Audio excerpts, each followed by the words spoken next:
હું તો એમ કહું છું, અભિમાનથી કહું છું કે ગુજરાતમાં માત્ર ને માત્ર એક નવરાત્રી એવી હશે કે જાહેર સ્ટેજ ઉપરથી હિસાબ આપવામાં આવે છે અને આઠમના દિવસે હિસાબ થઈ જાય છે અને 100% ચેરિટી માટે થાય છે. ત્યાર સુધી સેવાયત સંપત્તિ ફાઉન્ડેશન અને પાટીદાર નવરાત્રીમાંથી 210 પરિવારથી વધુ શહીદ પરિવારને 3.5 કરોડ રૂપિયાની આસપાસ રકમ આપી ચૂક્યા છે, ઘરે ઘરે જઈને અને નવરાત્રીના ગ્રાઉન્ડ પર બોલાવીને. આ વખતે પડેલા વરસાદના કારણે લોકોમાં એક અસમંજસતા છે. ઉપર આભ નીચે પાણી, જિંદગી અમારી અટવાણી. પણ આ અટવાયેલી જિંદગીમાં સંસારરૂપી સાગરમાં એક તારો ભરોસો ભારી, માં તારો ભરોસો ભારી. માતાજીની આરાધનાના દિવસો શરૂ થવા પર છે. આરાધનાના દિવસો મોરબીની અંદર શરૂ થતા હોય ત્યારે પાટીદાર નવરાત્રી મહોત્સવ કેમ વિસરી શકાય? આરબી ન્યૂઝની અંદર આપ સૌ લોકોનું હાર્દિક સ્વાગત છે ને હું છું તમારી સાથે રવિ બરાસરા. હાતમ આઠમનો તહેવાર તો વરસાદમાં પાછો વયો ગયો. હવે નવરાત્રી જે એક જ ખાલી આધાર છે ત્યારે અત્યારે હાલ પાટીદાર નવરાત્રી મહોત્સવના સંચાલક કયો, ટ્રસ્ટી કયો, આયોજક કયો કે ફાઉન્ડર કયો, અજયભાઈ લોરિયા અત્યારે હાલ આપણી સાથે જોડાયા છે. સૌથી પહેલાં સ્વાગત છે અજયભાઈ. અને આ વખતે પાટીદાર નવરાત્રી મહોત્સવનું કે રીતનું આયોજન, શું કાંઈ વિશેષ એના વિશે?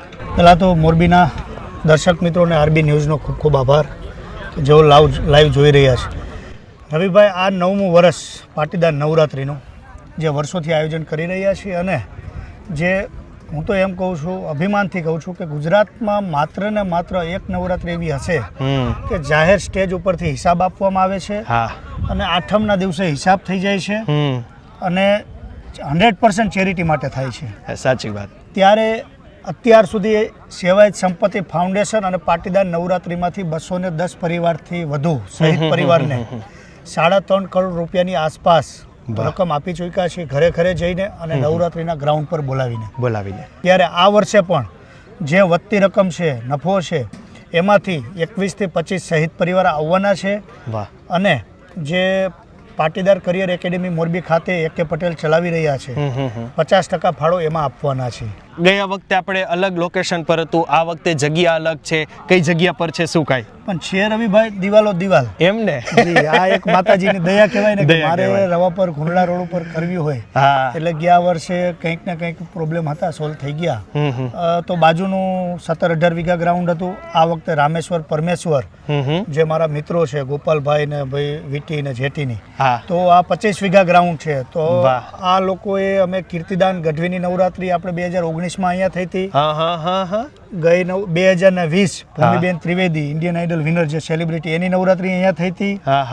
એટલે બધી નવરાત્રી આ બે જ ગ્રાઉન્ડમાં થાય છે. અને ત્યારબાદ આ નવરાત્રીની વિશેષતા જે ગયા વર્ષે પણ મેં જાહેરાત કરી હતી કે તિલક કરશે તો જ એન્ટ્રી મળશે. એટલે 11 બ્રાહ્મણો અમારી એન્ટ્રી પર ઊભા રહેશે કંકુની થાળી લઈને અને તિલક કરશે, ત્યારબાદ એન્ટ્રી આપવામાં આવશે. અને એક મોરબીની એક ખેલૈયાઓને મારે વાત કરવી છે કે તમારે પાસ કે ટિકિટ લેવી હોય તો નવરાત્રીના બહાર જે ટિકિટ બારી છે ત્યાંથી ખરીદવાનો આગ્રહ રાખો, જેથી કરીને બહાર ક્યાંય છેતરાવું નહીં. અને જે પાર્કિંગની વ્યવસ્થા એક મારે કરવી છે, તો એક જે લોકોએ સ્પોન્સરશિપ આપી છે 1 રૂપિયાથી લઈને લાખો રૂપિયા સુધીની, તો એમના માટે નવરાત્રીનું જ ગ્રાઉન્ડમાં જે એક 2 ગાડીના પાસ આપણે આપ્યા છે એમને, તો એમની પ્રાયોરિટી અમે એ લોકોને આપી રહ્યા છીએ.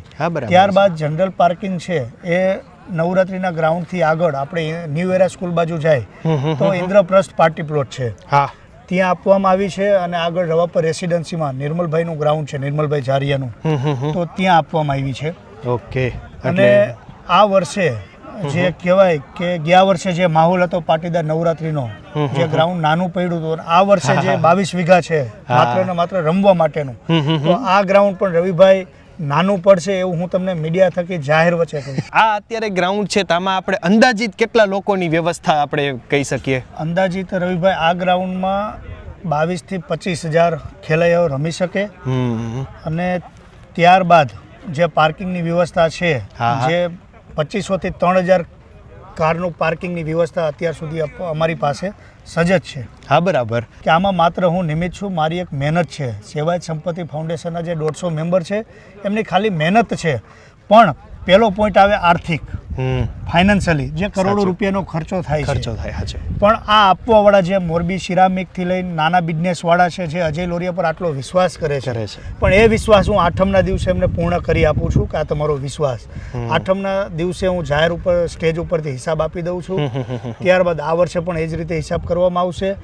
પણ હું દિલથી હૃદયપૂર્વક જે સ્પોન્સરો છે એમનો ખૂબ ખૂબ આભાર માનું છું કે તમે છો ત્યારે નવરાત્રિ થાય છે, માત્ર અજય લોરિયાથી કે સેવાયત સંપત્તિ ફાઉન્ડેશનથી નવરાત્રિ ના થાય. એક બીજી રવિભાઈ, એક આપના આરબી ન્યૂઝ થઈ કે વાત કરું કે ખેલૈયાઓ માટે જે ટ્રેડિશનલમાં આવે છે એમના માટે ઇનામોની વણઝાર, જે 6 એક્ટિવા 9 દિવસ રમશે એમને 6 એક્ટિવાની ફાળવણી કરવામાં આવશે. બીજું કઈ વિશેષ જતા અને બીજું રવિભાઈ, મારે એક મોરબીની જનતાને એક વાત કરવી છે કે હું 365 દિવસ તમામ જ્ઞાતિ સાથે જોડાયેલો હોઉં છું, સેવા કે કામથી લઈને. અને જે શહીદ પરિવાર આવે છે કે અત્યાર સુધી કરોડોની સહાય અમે કરી ચૂક્યા કે મોરબી કરી ચૂક્યું છે, હું તો માત્ર નિમિત્ત છું. પણ તમામ જ્ઞાતિ માટે જો હું નવરાત્રિ કરવા જાઉં તો આ ગ્રાઉન્ડ નાનું પડે તો મારે 200 વીઘા ગ્રાઉન્ડ જોઈએ. તો આવતા વર્ષે આ વખતે કદાચ તમામ જ્ઞાતિની નવરાત્રિનું નથી થયું આયોજન, જે 1-2 આયોજન નથી થયા, તો આવતા વર્ષે કોઈ પણ કરશે તો પાટીદાર નવરાત્રિ સેવાયત સંપત્તિ ફાઉન્ડેશનના અજય લોરિયાનો પૂરેપૂરો સપોર્ટ આર્થિક બને એટલો 1000થી લઈને લાખો રૂપિયા સુધીને અમે સપોર્ટ કરશું, જેથી કરીને તમામ જ્ઞાતિ સાથે હું જોડાયેલો છું. અત્યારે કોઈ મોરબીની જનતા એવું ના વિચારે કે અજયભાઈ જાહેર જીવનમાં છે તો પાટીદાર સમાજ સાથે મને માત્ર ખાલી 9 દિવસ મારા પરિવાર સાથે રહેવાનો મને ખાલી મોકો આપો. અને બીજું કે બેન દીકરી કોઈ પણ જ્ઞાતિની હોય એના માટે અમે ફ્રી એન્ટ્રી આપી છે વીઆઈપી ગ્રાઉન્ડમાં. કોઈ જાતની ક્યારે બેન દીકરી પાછી નથી ગઈ. એટલે એક વ્યવસ્થાના ભાગરૂપે તૈયાર કરેલી આ વસ્તુ છે, આ લીધેલો નિર્ણય છે, એને આપ સન્માન આપજો, માન આપજો. તો આપ સૌ લોકોનો ખૂબ ખૂબ આભાર અમારી સાથે જોડાવા માટે. તમે લોકો તમારા ફેસબુક પેજ, યુટ્યુબ ચેનલ અને ઇન્સ્ટાગ્રામ ઉપર, અને હું હતો તમારી સાથે રવિ બરાસરા.